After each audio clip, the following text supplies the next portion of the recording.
গণভোটে হ্যাঁ ভোটের পক্ষে প্রচারণার নামে আর্থিক অনিয়ম এবং লুটপাট। বৈষম্য বিরোধী ছাত্র আন্দোলনের শীর্ষ নেতাদের বিরুদ্ধে গণভোটের প্রচারণার অর্থ লুটপাটের অভিযোগ তুলেন একই সংগঠনের মুখপাত্র সিনথিয়া জাহিন আয়েশা। তিনি এই অভিযোগের তীর সরাসরি তুলেন সদ্য জাতীয় নাগরিক পার্টি বা এনসিপিতে যোগ দেওয়া রিফাত রশিদ ও হাসিব আল ইসলামদের দিকে। এ নিয়ে তীব্র সমালোচনার মুখে পড়ে অভিযোগ অস্বীকার করে সামাজিক যোগাযোগ মাধ্যমে পাল্টা বিস্ফোরক তথ্য দেন রিফাত রশিদ।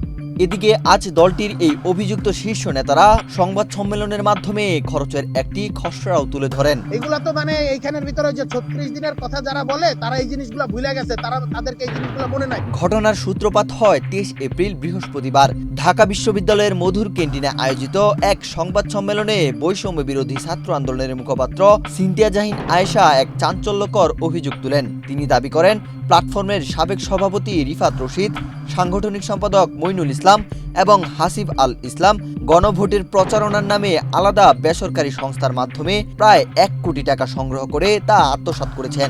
হচ্ছে গণভোটে হ্যাঁ ভোটের পক্ষে প্রচারণার নামে আর্থিক অনিয়ম এবং লুটপাট। সিনথিয়ার অভিযোগ, এই মহৎ সংগঠনের নামে তারা রাষ্ট্রের অর্থের অপচয় ও লুটপাট করেছে।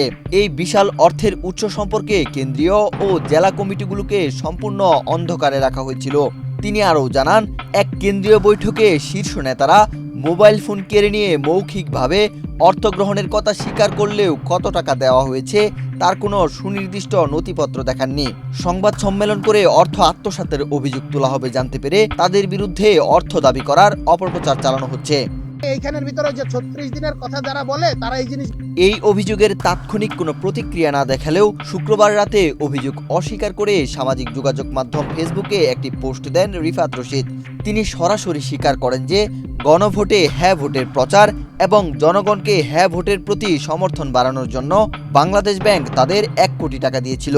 রিফাতের ভাষ্যমতে 15 দিনের প্রচারণার জন্য 5 কোটি টাকার চুক্তি হলেও সময় স্বল্পতার কারণে বাংলাদেশ ব্যাংক তাদেরকে 1 কোটি টাকা প্রদান করে। তবে যেহেতু বৈষম্য বিরোধী ছাত্র আন্দোলন কোনো নিবন্ধিত সংগঠন নয়, তাই সেট ফাউন্ডেশন নামে একটি রেজিস্টার্ড সংস্থার মাধ্যমে এই অর্থ গ্রহণ করা হয়েছে।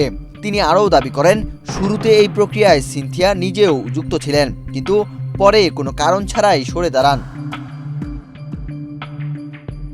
রিফাত রশিদ দাবি করেন, এই 1 কোটি টাকা ব্যয়ের সম্পূর্ণ হিসাব বাংলাদেশ ব্যাংকের তালিকাভুক্ত একটি অডিট ফার্ম দিয়ে নিরীক্ষা করা হয়েছে এবং সেই রিপোর্ট ব্যাংক কর্তৃপক্ষের কাছে জমা দেওয়া হয়েছে। সিনথিয়ার আনা অভিযোগকে ভিত্তিহীন ও ষড়যন্ত্রমূলক বলে অভিহিত করে তিনি বলেন, দুদক সহ যে কোনো সংস্থা তদন্ত করতে চাইলে তারা সব ধরনের নথিপত্র দিয়ে সহযোগিতা করতে প্রস্তুত। তার দাবি, আন্দোলনের নেতাদের হেয় প্রতিপন্ন করতেই এমন মিথ্যা অভিযোগ আনা হয়েছে।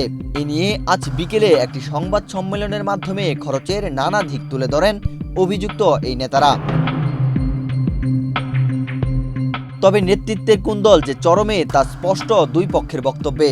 সিনথিয়া ও তার অনুসারীরা সংগঠনের পুনর্গঠন, নতুন গঠনতন্ত্র প্রণয়ন এবং সরাসরি ভোটের মাধ্যমে নেতৃত্ব নির্বাচনের দাবি তুলেছেন। অন্যদিকে রিফাত রশিদ জানান, উমামা, হাসনাত, আরিফ সোহেলদের আমলের পর যে নেতৃত্ব শূন্যতা তৈরি হয়েছিল তা কাটাতে তারা নতুন কমিটি ও উপদেষ্টা পরিষদ গঠন করেছে। গঠনের এই ট্রানজিশনাল পিরিয়ডে অর্থের সঠিক হিসাব রাখা হয়েছে বলে তার দাবি। ওয়াহিদ হুসাইন জিহাদ, বাংলাদেশ প্রতিদিন।